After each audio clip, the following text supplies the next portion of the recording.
So my friends, session को start करने से पहले मैं बताना चाहूंगा आप लोगों को कि ये एक बैच है सिलेक्शन महापैक। किसका? कंप्यूटर का सिलेक्शन महापैक, जो कि आपके डिफरेंट एग्जाम को टारगेट करते हुए डिजाइन किया गया, जिसमें आप आईबीपीएस की तैयारी कर रहे हैं या एसएससी की तैयारी कर रहे हैं या सीबीएसई सुपरिटेंडेंट या आपका जो जूनियर असिस्टेंट की तैयारी कर रहे हैं आप, या आप सुप्रीम कोर्ट ऑफ इंडिया में जूनियर कोर्ट असिस्टेंट की तैयारी कर रहे हैं, आप किसी भी प्रतियोगी परीक्षा की आप तैयारी कर रहे हैं, सारे एग्जाम को टारगेट करते हुए एक बेहतरीन क्लास आपको यहाँ पर प्रोवाइड किया जा रहा है। ठीक है, तो चलिए आप क्या करेंगे, study with Dhiren sir app install करेंगे। Study with Dhiren sir app install करने के बाद में इस बेहतरीन कोर्स को आप ज्वाइन कर लेंगे। ठीक है, चलिए आज के सेशन का पहला प्रश्न आपके स्क्रीन के सामने है। The computer assisted method that helps in the recording and analyse of a hypothetical और an existing system is known as. इसका आंसर दीजिए आप लोग। कंप्यूटर सहायता पद्धति जो एक काल्पनिक या मौजूदा प्रणाली की रिकॉर्डिंग और विश्लेषण में मदद करती है, उसे क्या कहते हैं? क्या उसे डेटा प्रोसेसिंग कहते हैं, डेटा कैप्चर कहते हैं, डेटा फ्लो कहते हैं, डेटा ट्रांसमिशन कहते हैं? आंसर क्या है बताइए आप लोग फटाफट। बहुत प्यारा सा प्रश्न है, सभी लोग इसका आंसर देंगे।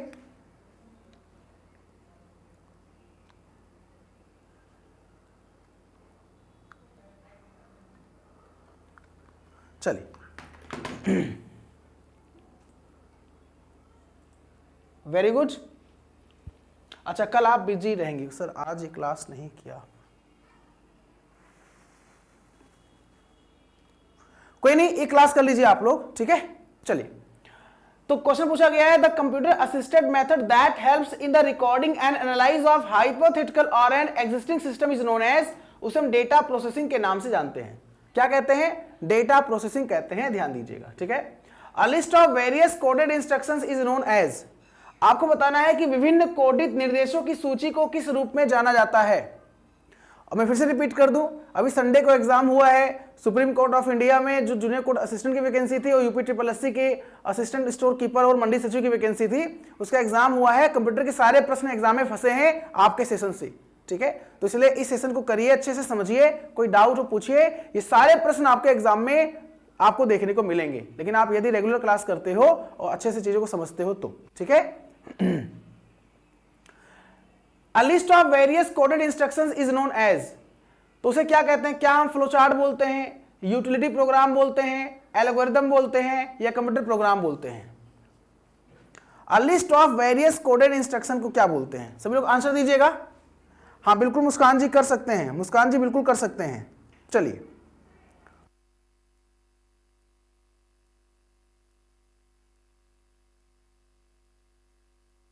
चलिए दोस्तों, इसे हम कंप्यूटर प्रोग्राम के नाम से जानते हैं। Computer program will be correct answer. देखो, एल्गोरिथम क्या होता है? किसी भी प्रॉब्लम को सॉल्व करने का, किसी भी प्रॉब्लम को सॉल्व करने का जो स्टेप बाय स्टेप अप्रोच होता है ना, स्टेप बाय स्टेप जो अप्रोच होता है ना, उसी को कहते हैं हम लोग एल्गोरिथम। किसी प्रॉब्लम को सॉल्व करने का जो स्टेप बाय स्टेप अप्रोच होता है, उसी को क्या कहते हैं? एल्गोरिथम के नाम से जानते हैं।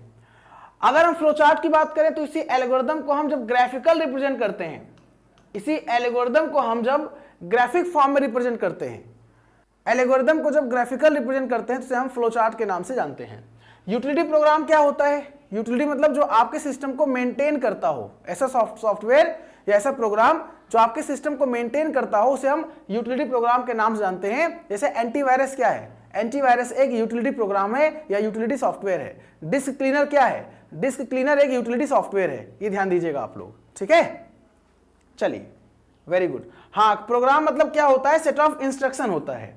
जो प्रोग्राम होता है वो सेट ऑफ इंस्ट्रक्शन होता है। कलेक्शन ऑफ इंस्ट्रक्शंस को हम प्रोग्राम के नाम से जानते हैं। Which of these output devices are used for the translation of information from any computer into pictorial form on the papers? इनमें से कौन सा आउटपुट डिवाइस का उपयोग किसी भी कंप्यूटर में जानकारी को कागज पर चित्रात्मक में अनुवादित करने के लिए किया जाता है? क्या वो कार्ड पंच होता है, टच पैनल होता है, प्लॉटर होता है, माउस होता है?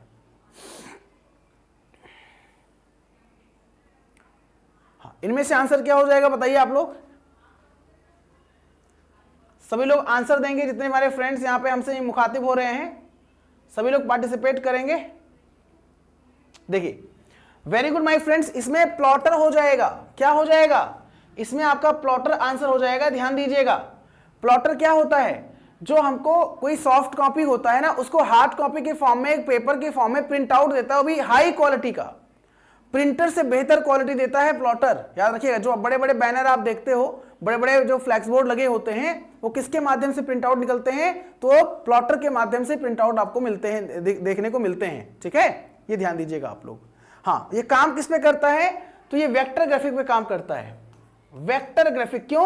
क्योंकि जो वेक्टर ग्राफिक होता है ना, मैं आपको बता दूं, जो वेक्टर ग्राफिक होता है ना, उसकी जो क्वालिटी होती है वो रास्टर ग्राफिक से बेहतर होती है।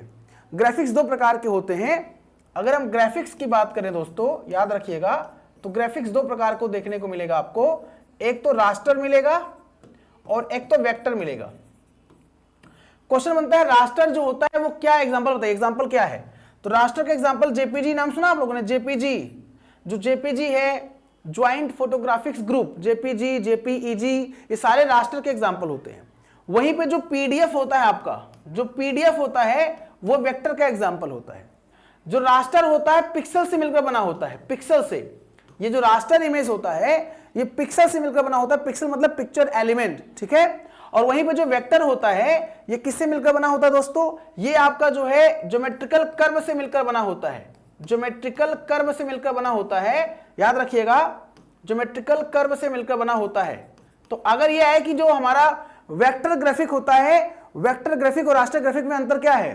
तो जो वेक्टर ग्राफिक होता है वो रास्टर ग्राफिक से बेहतर क्वालिटी होता है, यानी कि जूम करने पर फटता नहीं है। जैसे जूम करने पे वो पिक्चर फटेगा नहीं, किसका? वेक्टर ग्राफिक का। वही रास्टर ग्राफिक का क्या होगा? ज्वाइंट फोटोग्राफिक्स ग्रुप जो होता है, जेपीजी या जेपीईजी जो होगा, ज्वाइंट फोटोग्राफिक्स एक्सपर्ट ग्रुप, वो जूम करने पे फट जाएगा। ये ध्यान दीजिएगा। बोलो क्लियर है? कोई दिक्कत तो नहीं है? चलिए, वेरी गुड।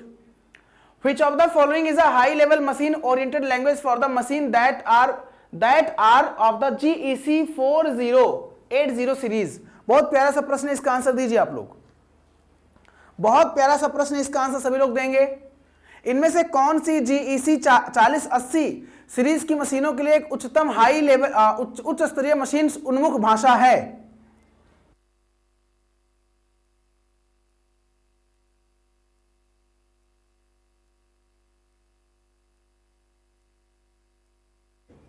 दोस्तों इसे क्या बोलते हैं? लैंग्वेज। अब देखो, प्रोग्रामिंग लैंग्वेज की हम बात कर लेंगे ना, ध्यान दीजिएगा आप लोग, मैं आपको थोड़ा एक्सप्लेन कर दूं। देखो, जो प्रोग्रामिंग लैंग्वेज होता है ना, प्रोग्रामिंग लैंग्वेज, ठीक है, तो भाई ये दो प्रकार का होता है। एक तो लो लेवल लैंग्वेज होता है और एक हाई लेवल लैंग्वेज होता है, ठीक है। कोई पूछे आपसे लो लेवल लैंग्वेज क्या होता है, तो आप कहेंगे सर लो लेवल लैंग्वेज जो होता है वो मशीन ओरिएंटेड होता है। ध्यान दीजिएगा, लो लेवल लैंग्वेज क्या होता है? मशीन ओरिएंटेड होता है, यानी कि ये आपका एक, इसमें दो भाग निकल के आता है ना, इसमें इसका दो पार्ट निकल के आता है। एक तो मशीन लैंग्वेज आता है, मशीन लैंग्वेज है, और एक होता है असेंबली लैंग्वेज, ठीक है। और जितने भी हाई लेवल लैंग्वेज, जितने भी लैंग्वेज के नाम आप सुनते हो, C, C++, Java, .NET, PHP, ASP, JSP, Python, Fortran, COBOL, BASIC, Pascal, Logo, Lisp, ये सारे हाई लेवल लैंग्वेज हैं, ठीक है। तो हाई लेवल लैंग्वेज किसके लिए है? कौन समझता है, कौन काम करता है? यूजर यानी प्रोग्रामर, हम आप। और ये मशीन के लिए होता है।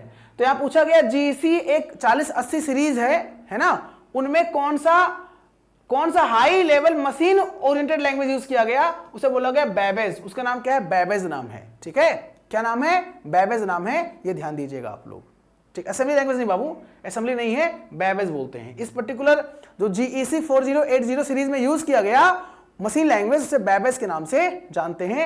ये क्वेश्चन आपके एग्जाम के लिए इंपॉर्टेंट है, इसको आप लोग आराम से जो है नोट डाउन कर लीजिएगा, ठीक है। Who is the creator of the pascal language? Pascal language के क्रिएटर कौन है? आंसर दीजिए आप लोग। पास्कल लैंग्वेज के क्रिएटर कौन है? सभी लोग बेहतरीन तरीके से आंसर दीजिएगा।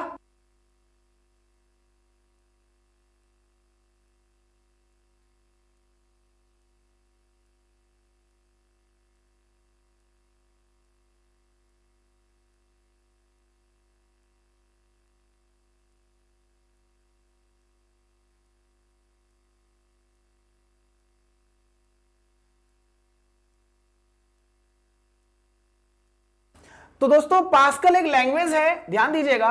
पास्कल क्या है? एक हाई लेवल लैंग्वेज है, ठीक है। पास्कल एक हाई लेवल लैंग्वेज है। और इस ब्लेस पास्कल, मैं आपको बता दूं, एक साइंटिस्ट हुआ करते थे, उनका नाम था ब्लेस पास्कल, ठीक है। एक साइंटिस्ट हुआ करते थे, उनका नाम था ब्लेस पास्कल। ठीक है, ये ब्लेस पास्कल कौन थे, ये कौन थे, कोई बताएगा मुझे ब्लेस पास्कल के बारे में? तो जो ब्लेस पास्कल थे, इन्होंने पास्कल लाइन नाम का एक मशीन बनाया था। पास्कल लाइन नाम का एक जो है कंप्यूटर बनाया था, बोला गया मैकेनिकल कंप्यूटर। ठीक है, इन्होंने बनाया था।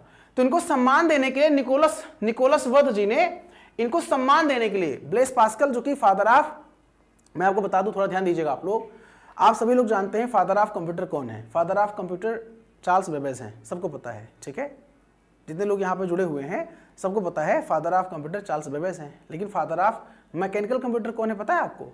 तो father of mechanical computer Blaise Pascal साहब हैं। ठीक है, क्या आपको पता है फादर ऑफ आर्टिफिशियल इंटेलिजेंस कौन है? जॉन मैकार्थी हैं। क्या आपको पता है फादर ऑफ मॉडर्न कंप्यूटर कौन है? तो father of modern computer Alan Turing है। तो ये भी पता होना चाहिए आपको। ठीक है, तो ब्लेस पास्कल कौन थे? फादर ऑफ मैकेनिकल कंप्यूटर, जिन्होंने पास्कल लाइन नाम का एक मशीन डेवलप किया था। तो ब्लेस पास्कल को सम्मान देने के लिए निकोलस वर्थ जी ने पास्कल लैंग्वेज डेवलप किया, जो कि हाई लेवल लैंग्वेज है। क्या है? एक हाई लेवल लैंग्वेज है। ये ध्यान दीजिएगा आप लोग। बोलो क्लियर है ना? समझ में आ रहा है ना?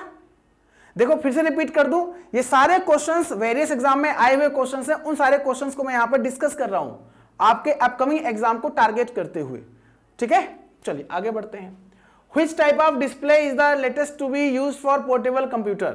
अब इनमें से कौन सा, किस प्रकार का डिस्प्ले नवीनतम कंप्यूटर में यूज होता है, जिसको हम पोर्टेबल कर सकते हैं, जिसको एक स्थान से दूसरे स्थान पे हम कैरी कर सकते हैं? आंसर दीजिए आप लोग। जिसको एक स्थान से दूसरे स्थान पे हम कैरी कर सकते हैं,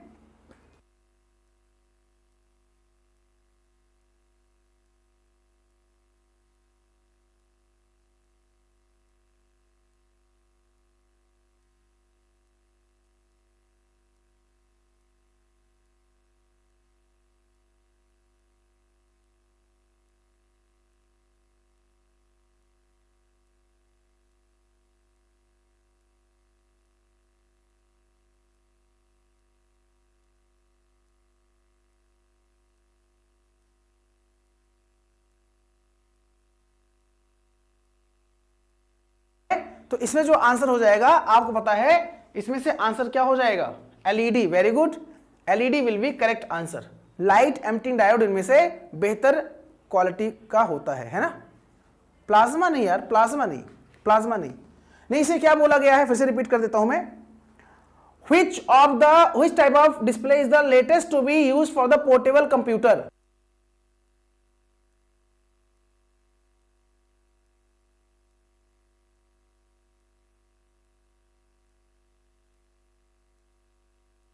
देखो इनमें ना एलईडी ही आंसर होगा, लेकिन इससे अच्छा अगर ऑप्शन में ओएलईडी होता ना तो ओएलईडी भी हो जाता। OLED, organic light emitting diode. ठीक है, तो आंसर इनमें से एलईडी हो जाएगा। ठीक है, चलिए। The software package to perform calculation on the data arrange in an array is, इसका आंसर दीजिए आप लोग। चलिए इसका आंसर दीजिए आप लोग।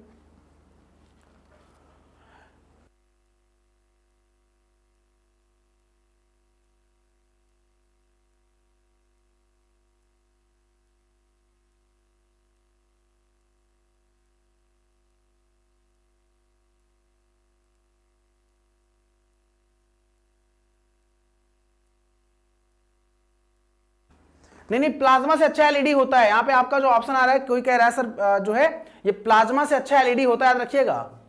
प्लाज्मा से बेटर एलईडी होता है। एलईडी लाइट एमिटिंग डायोड होता है ना आपका। ठीक है सर, जेसी का एग्जाम हो गया है। हाँ, जूनियर कोर्ट असिस्टेंट का एग्जाम हो गया है, संडे को एग्जाम था।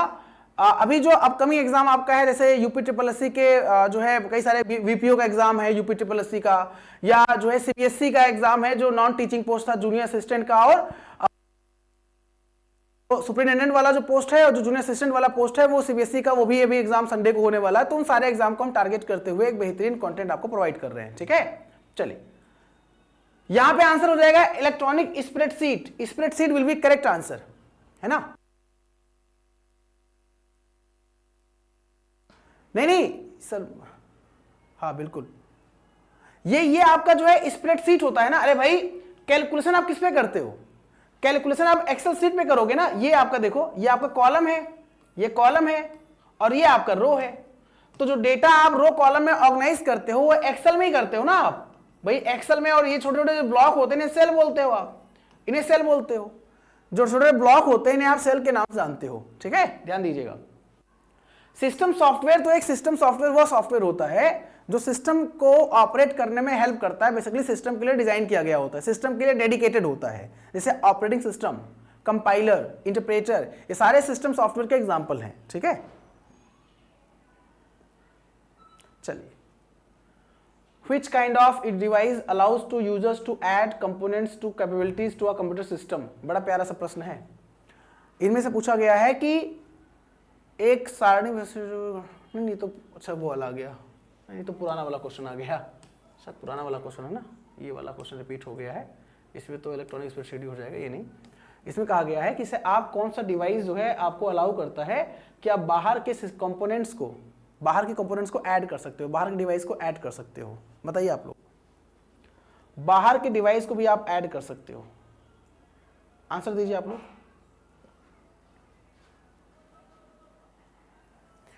B2 भारत जी कह रहे सर JCA में 25 में से 24 आ गया है 100% आपकी कृपा से, क्या बात है भाई, बधाई हो, कॉन्ग्रेचुलेशन। चलिए देखिए, इसमें जो एक्सपेंशन स्लॉट होता है ना, मैं आपको बता दूं, जिससे आपने मदरबोर्ड के बारे में सुना होगा।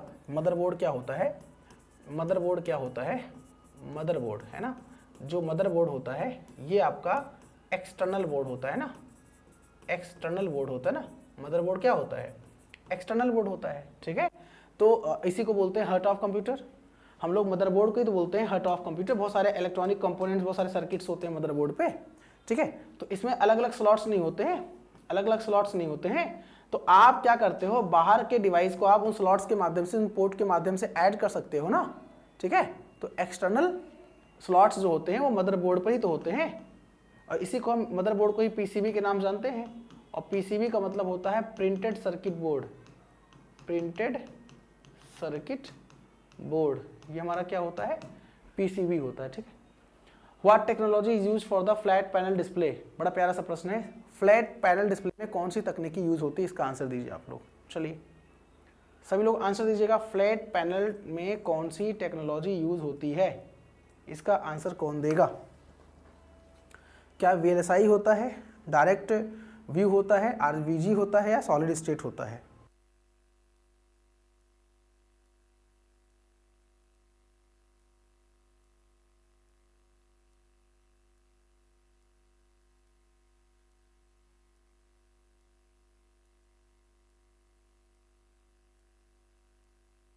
तो इसमें जो आंसर हो जाएगा, फ्लैट पैनल डिस्प्ले में जो यूज होता है, अरे यार तो चिप होता है, वेरी लार्ज स्केल इंटीग्रेशन थोड़ी ना होगा, वेरी लार्ज स्केल इंटीग्रेशन थोड़ी ना होगा, आंसर आपका सॉलिड स्टेट हो जाएगा, ठीक है, सॉलिड स्टेट बोलते हैं।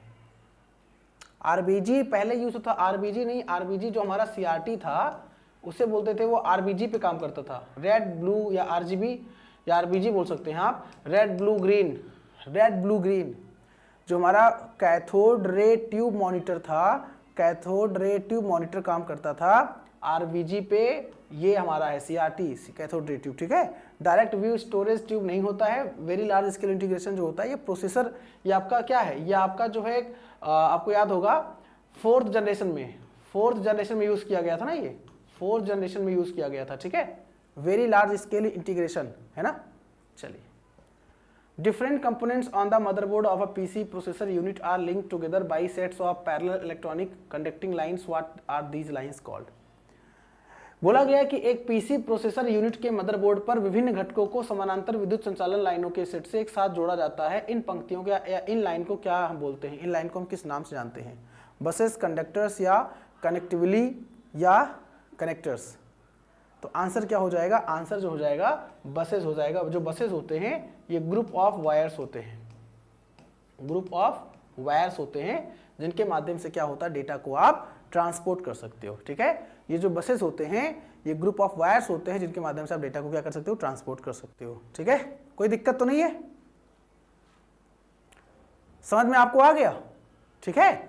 चलिए अगला क्वेश्चन है, where are silicon chips manufactured in India. Bharat में सिलिकॉन चिप जो है इसकी मैन्युफैक्चरिंग कहाँ होती है, आंसर दीजिए आप लोग। बहुत प्यारा सा प्रश्न है, भारत में सिलिकॉन चिप की मैन्युफैक्चरिंग कहाँ होती है। Where are silicon chips manufactured in India.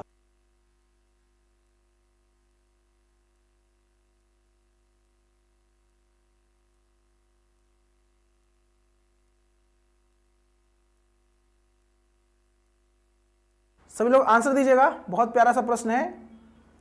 Silicon chip जो है ये कहां पर भारत में मैन्युफैक्चरिंग होती है? देखो अब आंसर के हिसाब से अगर हम लोग जाएंगे मतलब ऑप्शन के हिसाब से, तो ऑप्शन के हिसाब से क्या हो जाएगा?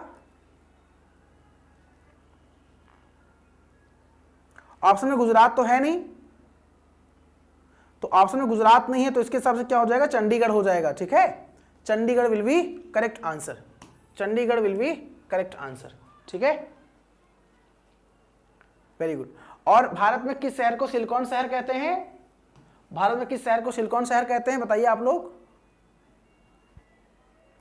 बेंगलुरु सुना था ना? हाँ, तो जो बेंगलुरु है वो सिलिकॉन वैली है। ठीक है, आप जो बेंगलुरु कह रहे हो ना, ये जो बेंगलुरु आप कह रहे हो ये सिलिकॉन वैली के नाम जानते हैं, मैन्युफैक्चर थोड़ी ना होता है वहां पे।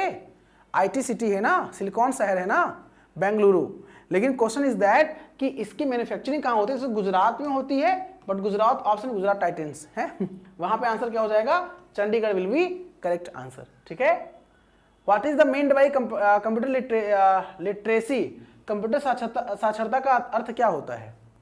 कंप्यूटर साक्षरता का अर्थ क्या होता है? कंप्यूटर लिटरेसी का मतलब क्या होता है?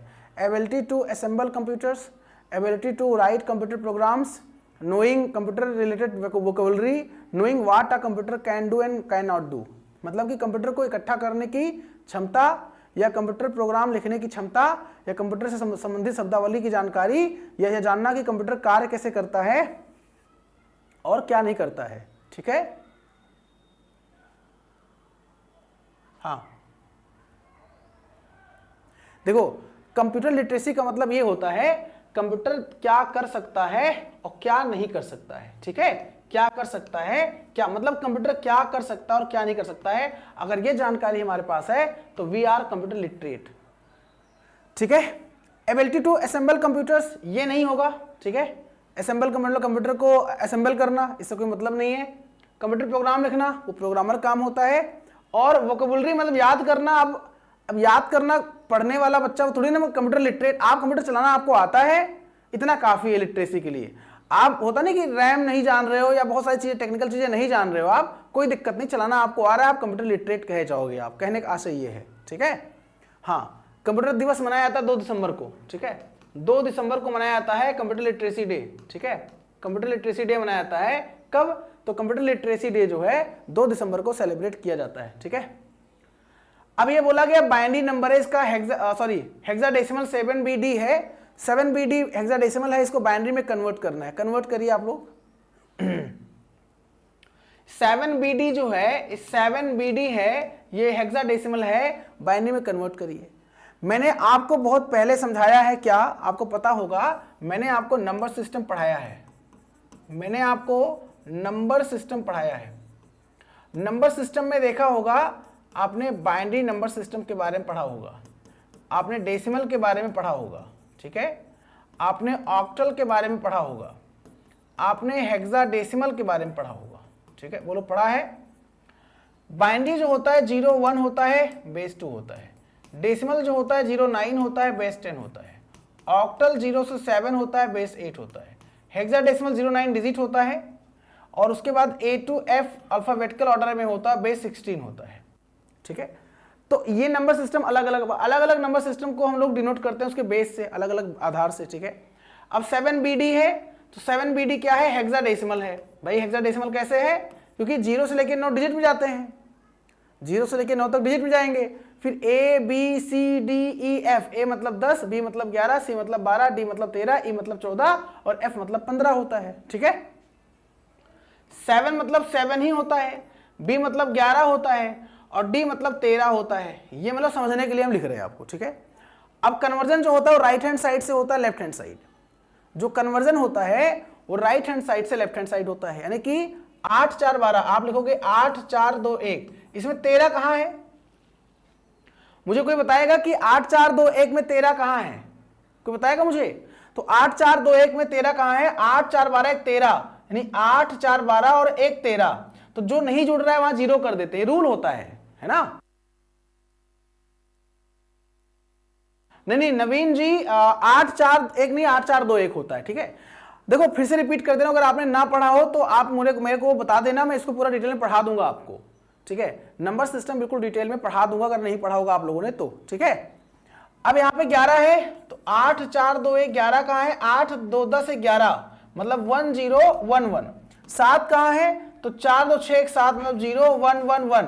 अब ये हो गया बाइनरी, हमको लाना क्या था, हमको बाइनरी ही लाना था, है ना।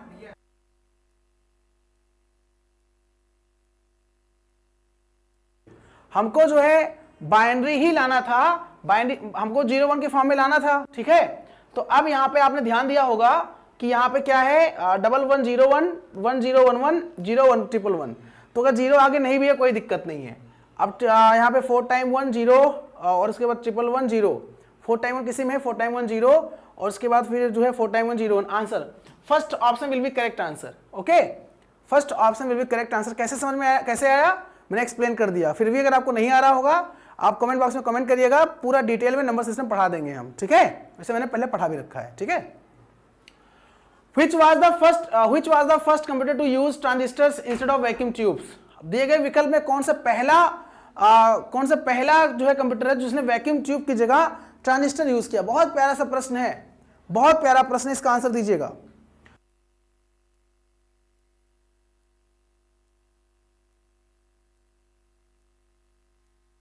देखो आपको पता है कि कंप्यूटर के अलग अलग जनरेशंस हैं, अलग अलग पीढ़ियां हैं, हर पीढ़ी में कुछ ना कुछ यूज किया गया।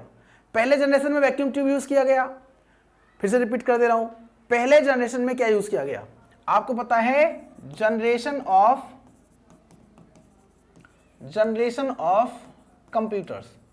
हिंदी में बोलते हैं कंप्यूटर की पीढ़ियां।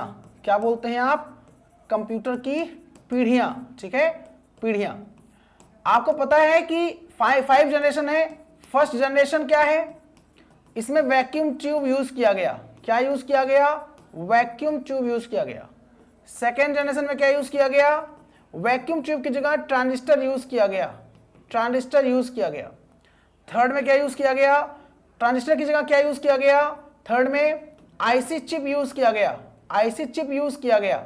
और फोर्थ में क्या यूज किया गया, फिर फोर्थ में एलएसआई NVLSI यूज किया गया। और इसी को हम लोग क्या कहते हैं, माइक्रो प्रोसेसर कहते हैं। इसी में माइक्रो प्रोसेसर का भी यूज हुआ है, ठीक है। और फिफ्थ में क्या यूज हुआ है, तो फिफ्थ जो है इसमें आपका यूज हुआ है, ध्यान दीजिएगा, ये हमारा फोर्थ है, ठीक है, एक मिनट, LSI, ठीक है।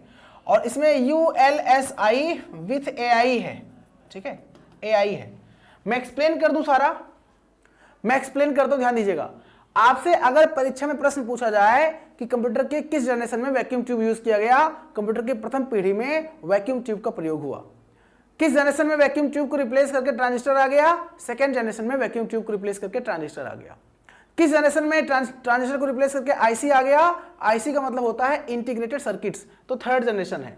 फिर हमारा large scale integration, very large scale integration और माइक्रो प्रोसेसर, ये भी हमारा फोर्थ जनरेशन में आया। और ultra large scale integration, ultra large scale integration with artificial intelligence fifth generation में आया। क्वेश्चन पूछा गया है कौन सा कंप्यूटर पहला था जब वैक्यूम ट्यूब की जगह, ये बोला गया ना, वैक्यूम ट्यूब के बजाय ट्रांजिस्टर का उपयोग किया गया, तो पहला कौन सा कंप्यूटर था, किस कंप्यूटर में पहली बार यूज किया गया, किस कंप्यूटर में पहली बार वैक्यूम ट्यूब की जगह ट्रांजिस्टर आया, तो IBM 1401 है उस कंप्यूटर का नाम। और ये क्वेश्चन इंपॉर्टेंट है, ये जो क्वेश्चन है कंप्यूटर के हिस्टोरिकल बैकग्राउंड से है, और ये कुछ तथ्यात्मक चीजें होती हैं, मतलब फैक्चुअल चीजें होती हैं, और इन फैक्चुअल चीजों को हमको याद करना पड़ता है, हिस्ट्री को हमको याद करना पड़ता है। तो याद रखिएगा, फैक्चुअल चीजें हैं, अच्छी चीजें, मतलब अच्छे क्वेश्चंस बनते हैं यहां से, ठीक है। Which of the following is the largest most powerful computer manufacturer in the world? दिए गए विकल्प में पूरे संसार का सबसे बड़ा कंप्यूटर निर्माता कंपनी कौन सी है। कंप्यूटर दुनिया का सबसे बड़ा और सबसे शक्तिशाली कंप्यूटर निर्माता कंपनी, मतलब कंप्यूटर को मैन्युफैक्चर करने वाली कंपनी कौन सी है, तो इंटरनेशनल बिजनेस मशीन है, IBM है इंटरनेशनल बिजनेस मशीन। वहीं इंटेल क्या है, इंटेल प्रोसेसर बनाने का काम करती है। इंटेल भी कंपनी है लेकिन इंटेल प्रोसेसर बनाने का काम करती है। और माइक्रोसॉफ्ट भी कंपनी है, एप्पल भी कंपनी है, ये दोनों सॉफ्टवेयर की बहुत बड़ी कंपनी है, ठीक है। दुनिया का पहला प्रोसेसर कौन सा था, दुनिया का पहला प्रोसेसर इंटेल कंपनी का था, उसका नाम था इंटेल 4004 और कब आया था ये? 1971 में आया था। दुनिया का पहला प्रोसेसर, दुनिया का पहला जो है माइक्रो प्रोसेसर इंटेल 4004 जो कि 1971 में डेवलप किया गया था इंटेल कंपनी के द्वारा। ठीक है, याद रखिएगा, याद रहेगा ना, फैक्चुअल चीजें याद रहेंगी ना। चलो आगे। The personnel which deal with the computer and the management put together is known as। Computer और उसके प्रबंधन को एक साथ रखने वाले कर्मियों को क्या कहा जाता है? The personnel which deal with the computer and its management put together is known as। इसका आंसर दीजिए। हाँ, IBM का फुल फॉर्म क्या होता है? International business machine. International business machine. ठीक है, चलिए ठीक। अब जहां पर कंप्यूटर भी है, सॉफ्टवेयर भी है, हार्डवेयर भी है, इंसान भी है, तो उसे ह्यूमनवेयर के नाम से जानते हैं। ये भी प्रश्न इंपॉर्टेंट है। अब हार्डवेयर के बारे में जानते हैं। जो हार्डवेयर होता है कंप्यूटर का फिजिकल कंपोनेंट होता है, कंप्यूटर का फिजिकल पार्ट होता है जिसको हम छू सकते हैं, देख सकते हैं, महसूस करते हैं। सॉफ्टवेयर अनटचेबल और इंटेंजिबल पार्ट होता है। फर्मवेयर दोनों का कॉम्बिनेशन होता है, हार्डवेयर और सॉफ्टवेयर का दोनों कॉम्बिनेशन फर्मवेयर होता है। जैसे हमारा फर्मवेयर कहाँ स्टोर होता है? तो मैंने बताया फर्मवेयर रोम में स्टोर होता है, रीड ओनली मेमोरी में स्टोर होता है फर्मवेयर। ठीक है, क्वेश्चन पूछा जाएगा फर्मवेयर कहाँ स्टोर होता है? जो फर्मवेयर है वो हार्डवेयर सॉफ्टवेयर का कॉम्बिनेशन होता है जो कि रोम में स्टोर होता है। ठीक है, जैसे बायोस क्या है? बायोस एक फर्मवेयर है। बेसिक इनपुट आउटपुट सिस्टम क्या है? फर्मवेयर है। सीमॉस क्या है? सीमॉस फर्मवेयर है। Basic input output system firmware है। Complementary metal oxide semiconductor firmware है, याद रखिएगा। ठीक है, which selection below best describe the term data processing. ये जो नीचे विकल्प दिया गया है इनमें से डेटा प्रोसेसिंग के बारे में कौन सबसे सही तरीके से डिस्क्राइब कर रहा है? आंसर दीजिए आप लोग। चलिए मैं फिर से रिपीट कर दूं, ये सारे प्रश्न वेरियस एग्जाम में आए हुए क्वेश्चंस हैं, कॉम्पिटिटिव एग्जाम में, और आपके अपकमिंग एग्जाम में बहुत अच्छे क्वेश्चंस यहां से देखने को मिलेंगे। अगर आप क्लास रेगुलर करते हो, चीजों को समझते हो, तो आप डेफिनेटली अच्छा नंबर पाओगे, पूरा नंबर आपको मिलेगा। ये विशेष करके ध्यान दीजिएगा। ठीक है, अच्छा एक बात मैं आपको और बता दूं, ये पीडीएफ कहां मिलेगा? तो हमारा टेलीग्राम चैनल है धीरेन्द्र सर ऑफिशियल करके, धीरेन्द्र सर ऑफिशियल करके हमारा टेलीग्राम चैनल है। उस टेलीग्राम चैनल को आप ज्वाइन कर लेंगे, आपको इस क्लास का पीडीएफ आराम से मिल जाएगा। ठीक है, ठीक है जी। और उसका जो टेलीग्राम चैनल का लिंक जो है डिस्क्रिप्शन बॉक्स में दिया हुआ है, तो ज्वाइन करके आराम से पीडीएफ प्राप्त कर सकते हैं क्लासेस का। तो आप पढ़ने का तरीका यही होना चाहिए, क्लास देखिए, अच्छे से समझिए, जो ना आए पूछिए और उसका पीडीएफ रिवाइज करिए बाद में। ठीक है, वही आपको एग्जाम में हेल्प करेगा। ठीक है, collection of information of data, storage होता है, मैनिपुलेशन होता है ना डेटा, मतलब डेटा प्रोसेसिंग मतलब क्या होता है? डेटा प्रोसेसिंग मतलब होता है मैनिपुलेशन। अरे भाई हम लोगों ने यहाँ पे हमारा मान लीजिए सिस्टम है। ठीक है, यहाँ पे सिस्टम है, यहां से डेटा दिया गया, डेटा इनपुट किया गया यहां से। अब यहां पे हमको आउटपुट मिला, तो आउटपुट मिला हमको इंफॉर्मेशन। हमने दिया क्या था? हमने दिया था डेटा और एज अ इनपुट। हमको मिला क्या? हमको मिला information as a output.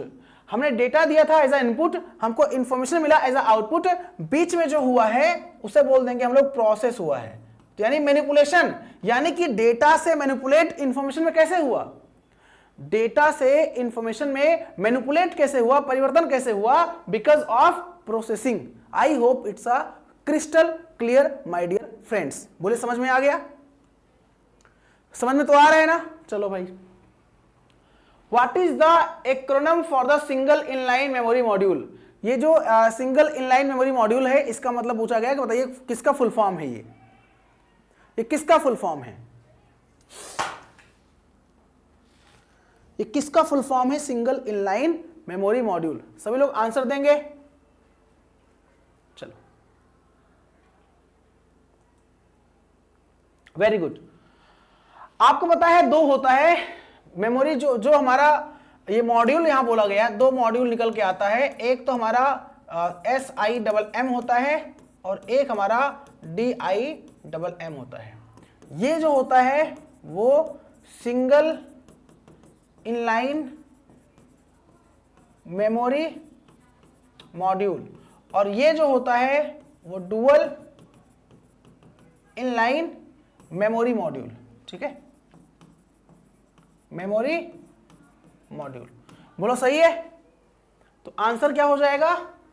Answer ये हो जाएगा। ठीक है, मेमोरी मॉड्यूल सिंगल इनलाइन और डुअल इनलाइन, याद रखिएगा। हो सकता है यहां पूछा गया है कि भाई सिंगल इनलाइन मेमोरी मॉड्यूल किसका फुल फॉर्म है, यहां से तो पूछ ले SIMM का फुल फॉर्म क्या है, DIMM का फुल फॉर्म क्या है, तो आपको पता रहेगा तभी ना आंसर आप दे पाएंगे। One of class of storage device that can access storage location in any order is, भंडारण उपकरणों के एक वर्ग में से एक है जो किसी भी क्रम में भंडारण स्थानों तक पहुंच सकता है। मतलब डेटा हमारा स्टोर है और उसको डायरेक्टली एक्सेस किया जा सकता है, किसके माध्यम से डायरेक्टली एक्सेस किया जा सकता है। आंसर दीजिए आप लोग। ठीक है, चलिए फटाफट आंसर दीजिए आप लोग।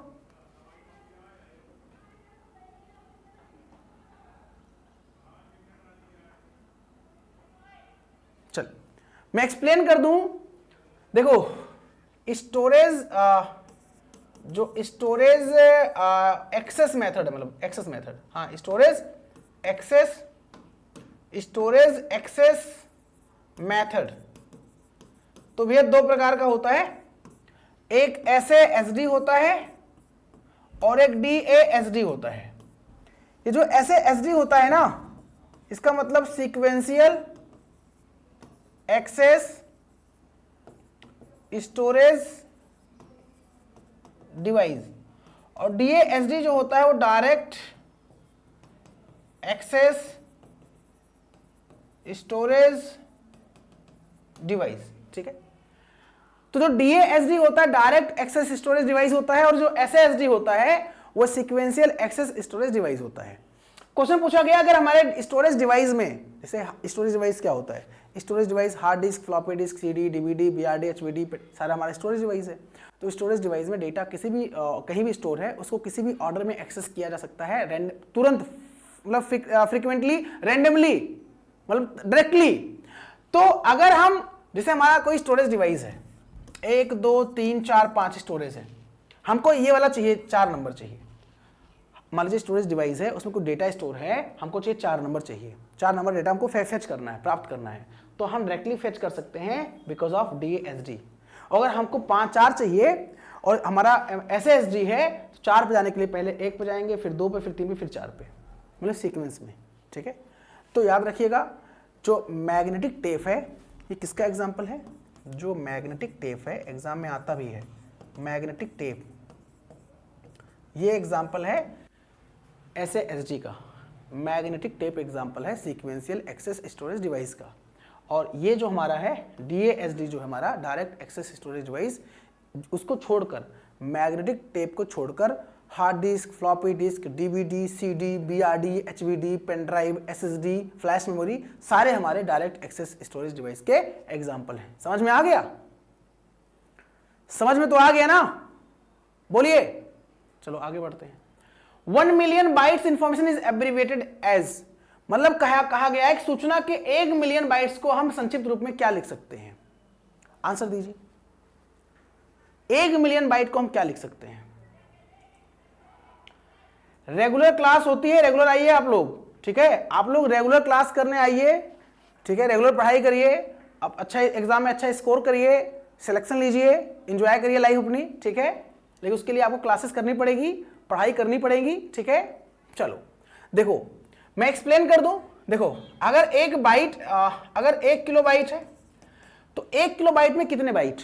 तो एग्जैक्ट जो होता है, जो एग्जैक्ट वैल्यू होती है, एग्जैक्ट जो होती है वो 1024 बाइट होती है। बट अगर हम अप्रॉक्स की बात करेंगे, अप्रॉक्स, तो अप्रॉक्स ही पूछता है, वो 1000 बाइट आप कह देंगे। ठीक है, तो देखो एक राउंड फिगर में 1 किलो बाइट में कितने बाइट? तो आपको 1 किलो बाइट में 1000 बाइट, तो आप चाहे ऐसे लिखें चाहे आप 1000 लिखें। 1 MB में कितने बाइट? तो जब एक अप्रॉक्स 1 किलो बाइट में 3 0 1000 बाइट, तो 1 MB में 3 0 और 3 0 मतलब इतना बाइट, मतलब इसको लिख सकते हो million byte, 1 million byte, 1 million byte. आप इसको एक तरीके से और लिख सकते हो, आप चाहो तो 10³ भी कर सकते हो और 10⁻⁶ भी कर सकते हो, ऐसे भी एग्जाम में क्वेश्चन आता है, 10 धामा 100 धामा 1000 है ना। और 1 GB में कितने बाइट, तो 1 GB में अप्रॉक्स 9 जीरो हो जाएगा, और 9 जीरो का मतलब होता है 1 बिलियन बाइट, 1 बिलियन बाइट मतलब 10⁹। समझ में आ रहा है ना। मतलब मैं ये केवल रटा नहीं रहा हूं आपको, केवल ये पूछा कि 1 मिलियन में कितने बाइट, तो 1 मिलियन में 1 MB आगे बढ़ गया आप, नहीं, M से मिलियन, M से MB, T से ट्रिलियन, T से TB।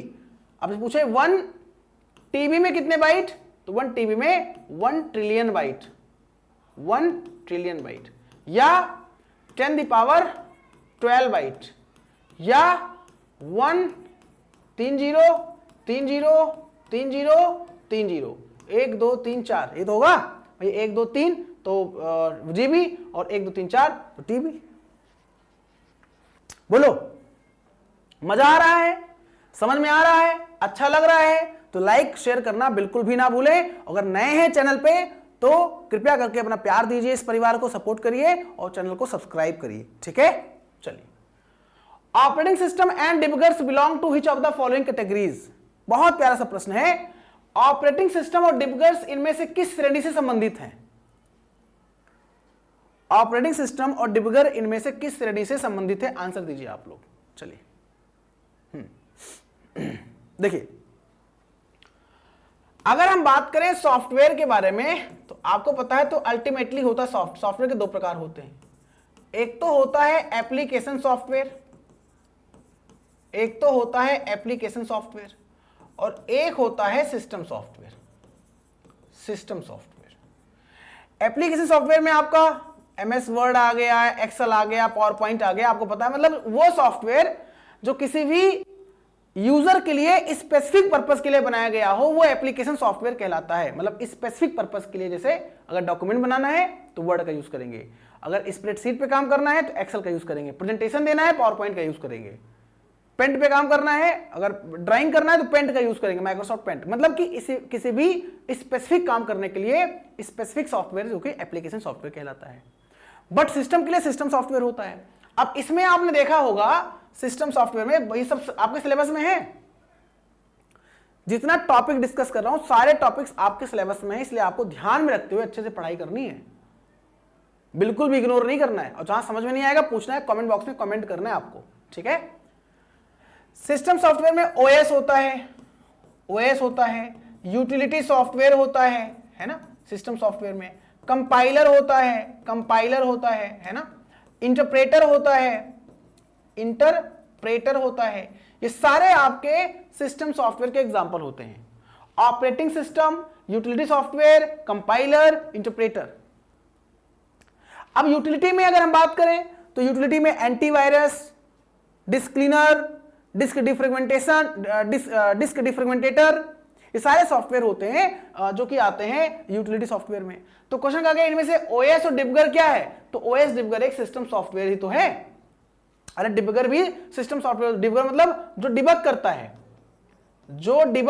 डिबग मतलब जो एरर को सही करता है। हमारे प्रोग्राम बनाते वक्त जो एरर आता है उसे बग कहते हैं। प्रोग्राम बनाते समय जो एरर आता है प्रोग्राम में उसे बग कहते हैं, उस बग को सही करना डिबगिंग कहलाता है, डिबगर करता है। एग्जाम में प्रश्न पूछे अगर कि कंप्यूटर में एरर को क्या बोलते हैं, तो कंप्यूटर में एरर को बग बोलते हैं, BUG, और उसको सही करना डिबगिंग कौन करता है, डिबगर करता है। Which of the following statement is true with the respect of watermark? Watermark के बारे में कौन सा कथन सही है।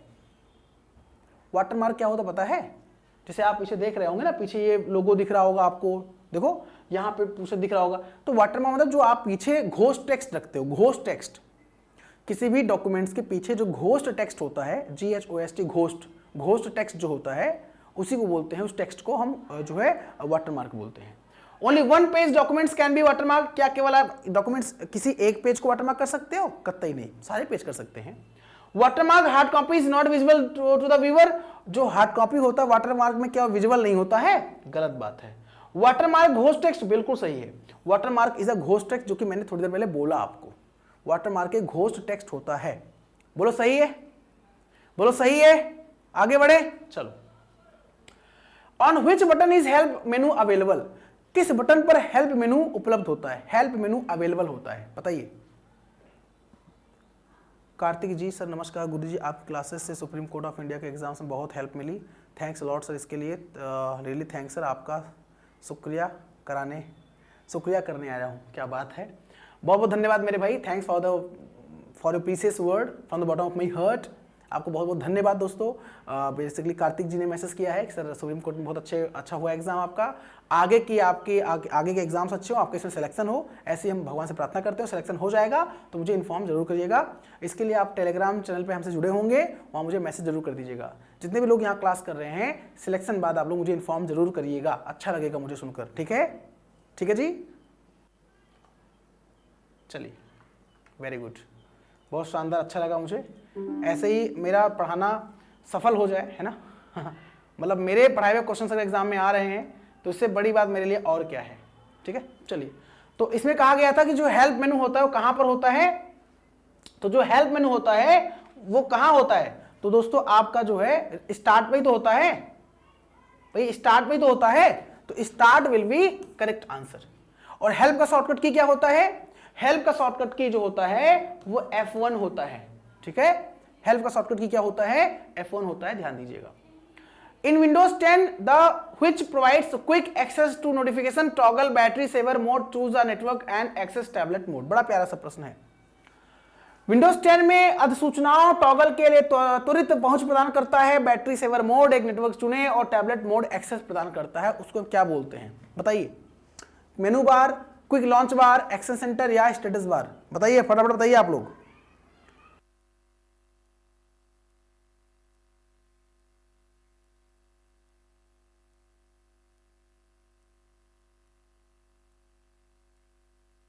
इसे हम लोग एक्शन सेंटर के नाम से जानते हैं, एक्शन सेंटर, इसे हम लोग क्या कहते हैं, एक्शन सेंटर के नाम से जानते हैं। विंडोज 10 हमारा ओएस है, विंडोज 10 ओएस है, वो एक क्विक एक्सेस नोटिफिकेशन प्रोवाइड करता है, क्विक एक्सेस, जहां से क्विक एक्सेस कर सकते हैं उसे हम एक्शन सेंटर बोलते हैं, जहां नोटिफिकेशन एरिया या बैटरी सेवर मोड और नेटवर्क एक्सेस टैबलेट मोड भी वहां से देख सकते हैं क्विकली, ठीक है, हमारा एक्शन सेंटर होता है। Which of the following describe a situation when a computer does not respond to any input from the user, बताइए। उस स्थिति में क्या बोलते हैं जब कंप्यूटर यूजर के द्वारा किसी भी प्रतिक्रिया पर, किसी भी इनपुट पर प्रतिक्रिया नहीं करता है, उसे क्या बोलते हैं।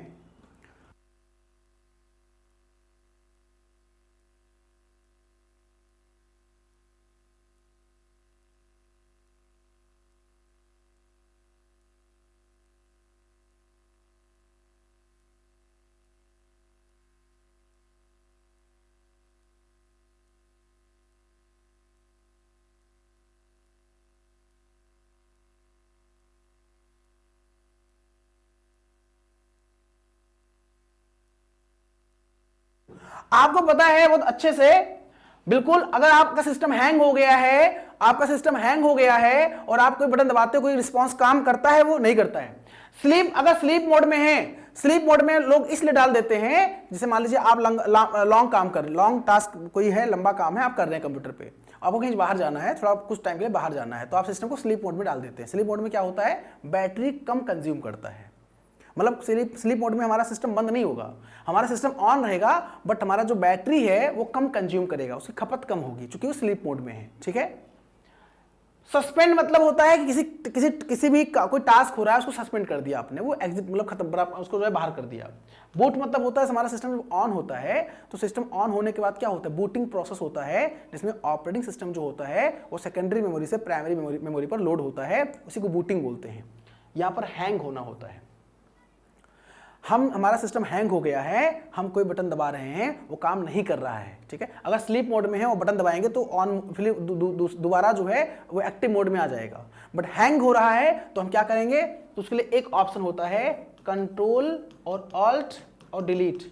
जब हम ये करते हैं, कंट्रोल और डिलीट करते हैं, तो सिस्टम को रिबूट करते हैं, सिस्टम को रिबूट करते हैं या सिस्टम को रीस्टार्ट करते हैं, सिस्टम को रीस्टार्ट करते हैं या सिस्टम को वार्म बूट करते हैं, या सिस्टम को वार्म बूट करते हैं। क्या करते हैं, सिस्टम को वार्म बूट करते हैं, वार्म बूट करते हैं, ये ध्यान दीजिएगा। सिस्टम को वार्म बूट करना, सिस्टम को रीस्टार्ट करना, सिस्टम को जो है ये क्या नाम है रिबूट करना, ये काम होता है जब हैंग हो जाता है तो, ठीक है। कोई बटन काम नहीं कर रहा होता तब ये काम कर लेते हैं, ठीक है।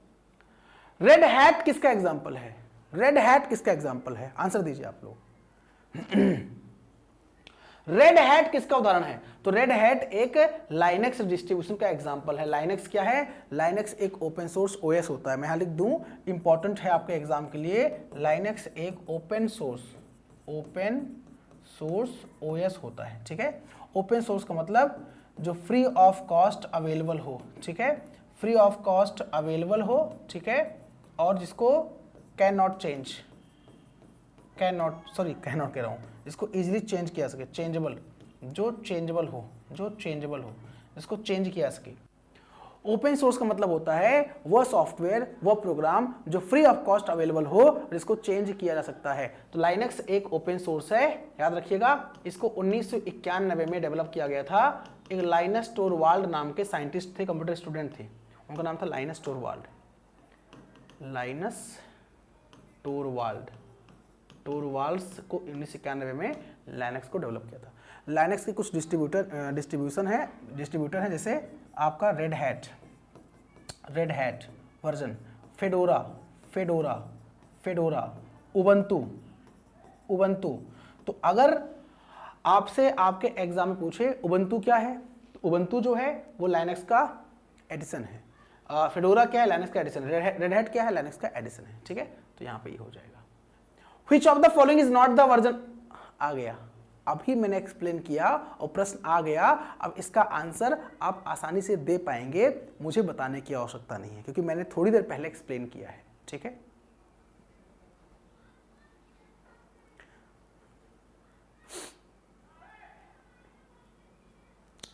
ये जो लेपर्ड होता है ये मैकिन्टोश का वर्जन होता है। मैक ओएस का नाम सुना आपने? मैकिन्टोश जो कि एप्पल कंपनी का है। जो मैक ओएस होता है वो एप्पल कंपनी का होता है, ठीक है। और उसमें मैकिन्टोश ओएस के जो वर्जन होते हैं कुछ जानवर के नाम हैं, याद रखिएगा। जानवर एनिमल टाइप के नेम हैं, जैसे leopard, snow leopard, lion, mountain lion, cheetah, jaguar, panther, है ना। ये सारे वर्जन किसके हैं? मैकिन्टोश के। देखो हर ओएस के अलग अलग वर्जन हैं। जैसे विंडोज़ यूज़ कर रहे हो आप, तो आप कहते हो सर मेरे पास विंडोज़ 7 है। विंडोज़ 7 क्या है? 7 वर्जन है। विंडोज़ क्या है? माइक्रोसॉफ्ट कंपनी का ओएस है, 7 उसका वर्जन है। विंडोज़ 8 क्या है? वर्जन है। 8.1 क्या है? वर्जन है। विंडोज़ 10 क्या है? वर्जन है ओएस का। विंडोज़ 11 क्या है? विंडोज़ कंपनी माइक्रोसॉफ्ट कंपनी का विंडोज़ का लेटेस्ट वर्जन है विंडोज़ 11। ऐसे एंड्रॉयड का कब का जो है ये एक्लेयर जो है, आप ये बोलते हो ना, एप्पल, बबलगम जो है, Cupcake, Donut, Eclair, Froyo, Gingerbread, Honeycomb, Ice Cream Sandwich, Jelly Bean, KitKat, Lollipop, Marshmallow, Nougat, Oreo, Pie, corn, snow corn, ये सारे एप्पल के इसके एंड्रॉयड के वर्जन है जो स्मार्टफोन यूज़ करते हो। ऐसे मैकिन्टोश के बता दिया मैंने आपको। लाइनेक्स के फेडोरा, उबंटू, रेड हैट, है ना, लाइनेक्स के वर्जन है, याद रखिएगा, ठीक है। और लाइनेक्स जो है ये क्लोन किसका है? ये क्लोन है, क्लोन ऑफ यूनिक्स का क्लोन है, ठीक है। यूनिक्स का क्लोन है। लाइनेक्स जो है वो यूनिक्स का क्लोन है। यूनिक्स भी हमारा एक ओएस है, याद रखिएगा, ठीक है।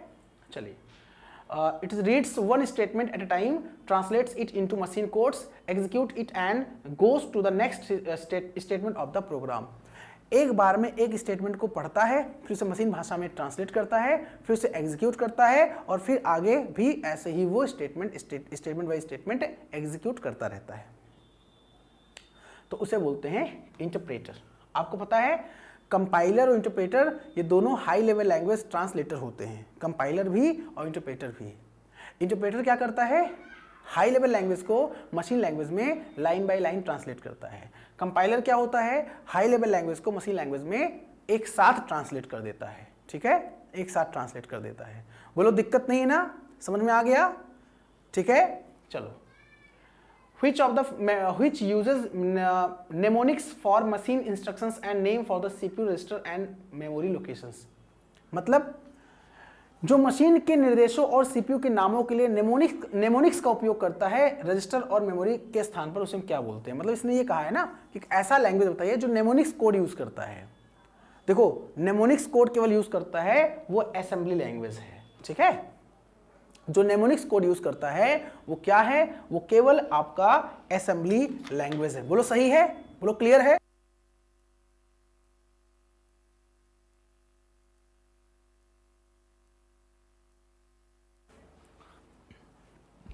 समझ में आ गया?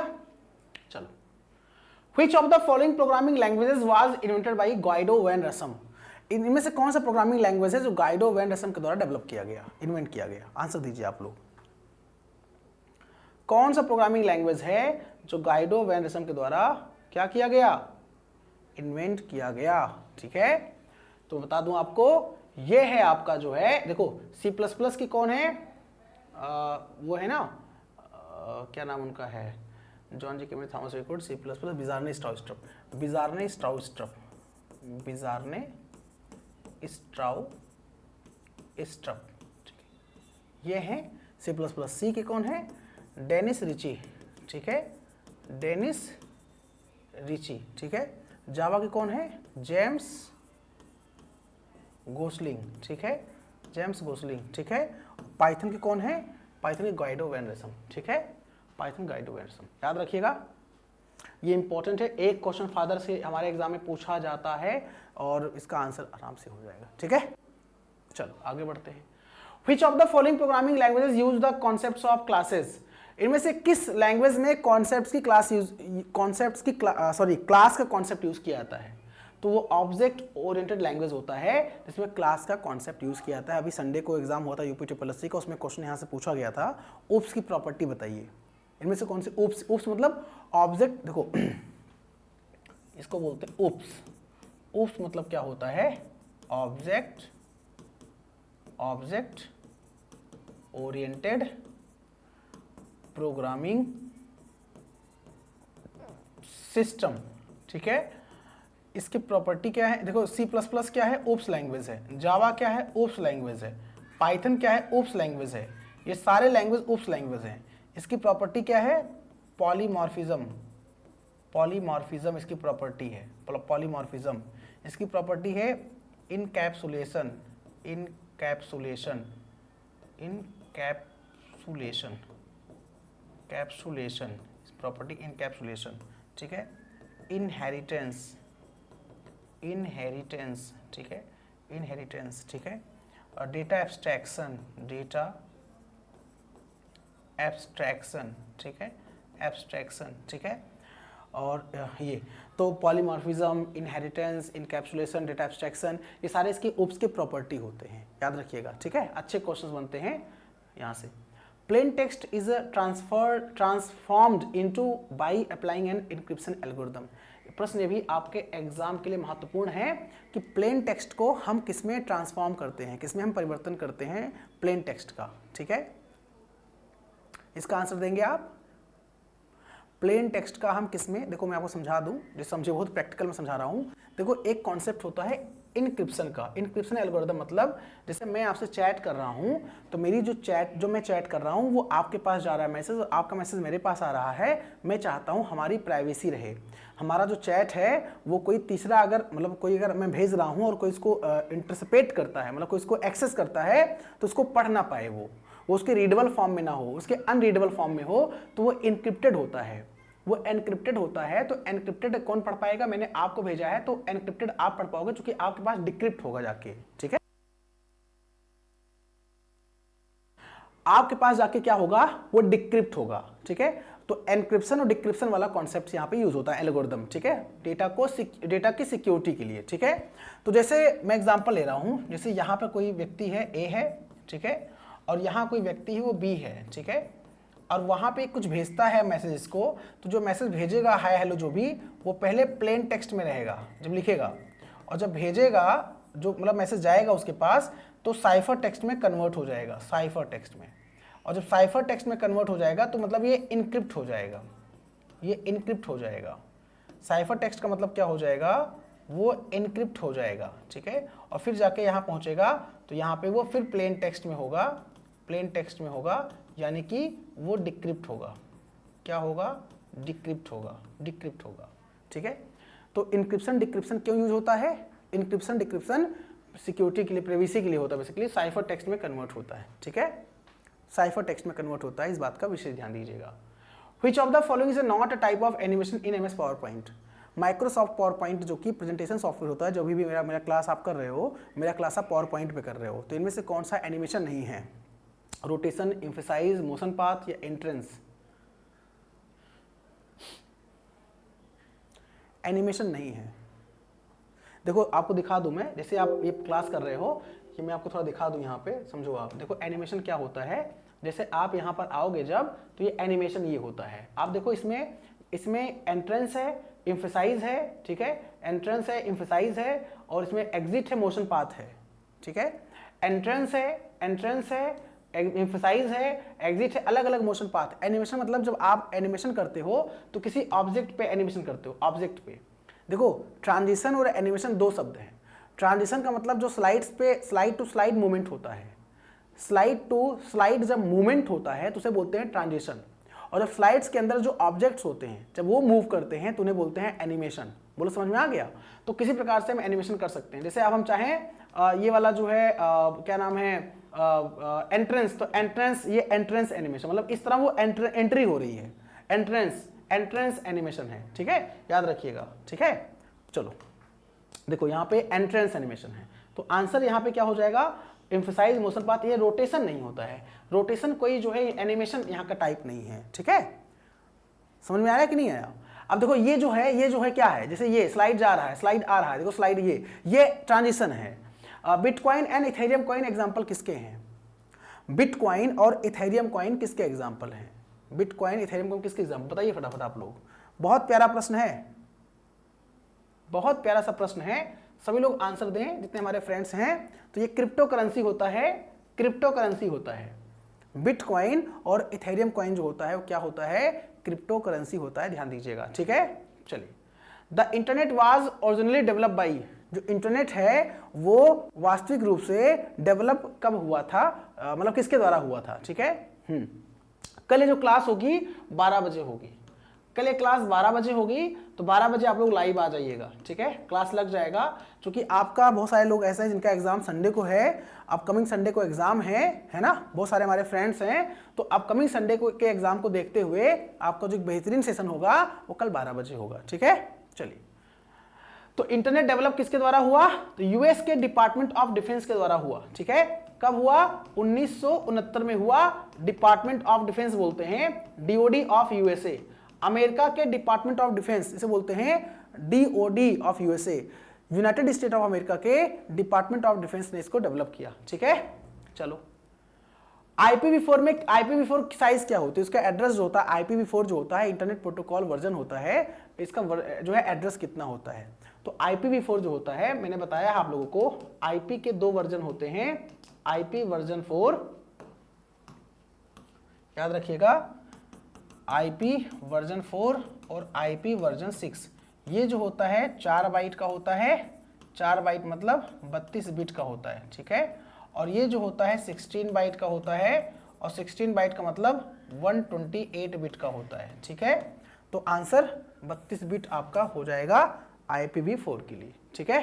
चलिए, which of the following is a search engine? इनमें से कौन सा सर्च इंजन है? तो Bing and Yahoo search engine है, गूगल सर्च इंजन है, लाइकोस सारा सर्च इंजन है, all of the search engine है। बहुत सारे एस्पिरेंट सर्च इंजन और ब्राउजर को लेकर कंफ्यूज होते हैं। ब्राउजर अलग चीज है, सर्च इंजन अलग चीज है। ब्राउजर मतलब जो है, जैसे आपका हो गया ये Mozilla Firefox, Google Chrome, internet explorer, ये सारे ब्राउजर्स होते हैं, ठीक है, ओपेरा मिनी, और ये सर्च इंजन होते हैं, ठीक है, सारे सर्च इंजन हैं। बिंग किस कंपनी का है? तो बिंग माइक्रोसॉफ्ट कंपनी का है, याद रखिएगा, एग्जाम में आया वो प्रश्न, बिंग माइक्रोसॉफ्ट कंपनी का सर्च इंजन है, ठीक है। If you want to send a message to another person who was not in the original recipients list, then use the command। जैसे बड़ा प्यारा, जैसे मेल आपको मैंने भेजा और आप वही मेल किसी और को भेजना चाहते हो जो उस लिस्ट में नहीं है, तो आप क्या करोगे? अच्छा, आपके पोर्टफोलियो में 50 से ज़्यादा क्रिप्टो करेंसी है, वेरी गुड मेरे भाई, बहुत बहुत आपको जो है बधाई हो, ठीक है। देखिए, जैसे कोई मेल होता है, आपको पता है मेल में एक तो फ्रॉम होता है, फ्रॉम मतलब क्या होता है? जहां से मेल जाता है। टू मतलब क्या होता है? जिसको भेजा हो, जैसे मैंने आपको भेजा, मेरा फ्रॉम है, टू आपको भेजा, टू है। सीसी कौन है? कार्बन कॉपी वाला है। बीसीसी कौन है? ब्लाइंड कार्बन कॉपी है। BCC जो है ब्लाइंड कार्बन कॉपी है, CC कार्बन कॉपी है 2। तो अब भैया हम क्या कर रहे हैं, हम मेल बॉडी यहाँ पर टाइप कर रहे हैं, मैसेज बॉडी यहाँ पर हम टाइप कर रहे हैं मैसेज, ठीक है, मैसेज टाइप कर रहे हैं। अब हम चाहते हैं कि हम जो आप 2 वाला चाहता है ABC कोई है, ABC चाहता है जो सबको मैं मेल भेजूं जो इस लिस्ट में नहीं है, तो वो क्या करेगा, वो उसको फॉरवर्ड कर देगा, वो फॉरवर्ड कर देगा, क्या कर देगा, फॉरवर्ड कर देगा। रिप्लाई करना होता तो रिप्लाई केवल इन्हीं को, जैसे मैं आपको मैसेज करूंगा रिप्लाई आप मुझे कर रहे हो, तो मतलब ग्रुप में रिप्लाई कर रहे हो तो जो लोग हैं वो देखेंगे, फॉरवर्ड कर रहे हो जो उस लिस्ट में नहीं है, जो बाहर का व्यक्ति है उसको फॉरवर्ड कर रहे हो, मैसेज को फॉरवर्ड कर दिया आपने, ठीक है। Which of the following domain is limited to business purpose? इनमें से कौन सा डोमेन नेम बिजनेस पर्पस के लिए यूज होता है, तो पता है आपको .com जो है ये कमर्शियल होता है, .org जो होता है नॉट प्रॉफिट ऑर्गेनाइजेशन होता है, ठीक है, .net नेटवर्क होता है, .edu जो होता है वो एडुकेशन के लिए होता है, एजुकेशनल पर्पस के लिए होता है, ठीक है। Which of the following is the largest unit of storage? इनमें से कौन सी स्टोरेज की लार्जेस्ट यूनिट है, कौन सी स्टोरेज की लार्जेस्ट यूनिट है, तो अब देखो इसमें से टीबी जो है टेराबाइट जो है वो लार्जेस्ट है, ठीक है, ये मैंने पहले भी आपको बता रखा है। तो इतना दोस्तों हो गया, और भी क्वेश्चंस हैं लेकिन अब हम कल डिस्कस करेंगे इसके आगे आपसे, ठीक है, जब कल मुलाकात करेंगे 12 PM पर, तो कल मुलाकात करेंगे। Thank you so much for watching study with Dhiren sir official platform guys. Kindly like share subscribe for more videos. मुझे बताइए आपको सेशन समझ में आया कि नहीं आया, जितने भी हमारे फ्रेंड्स हैं मुझे बताएं हमारा सेशन आपको समझ में आया या नहीं आया, दिल पे हाथ रखिए बताइए समझ में आया या नहीं है। कोई कमी कोई दिक्कत हो तो कमेंट बॉक्स में आप कमेंट्स छोड़ सकते हैं, ड्रॉप कर सकते हैं, मैं कमेंट बाद में पढ़ लूंगा, ठीक है।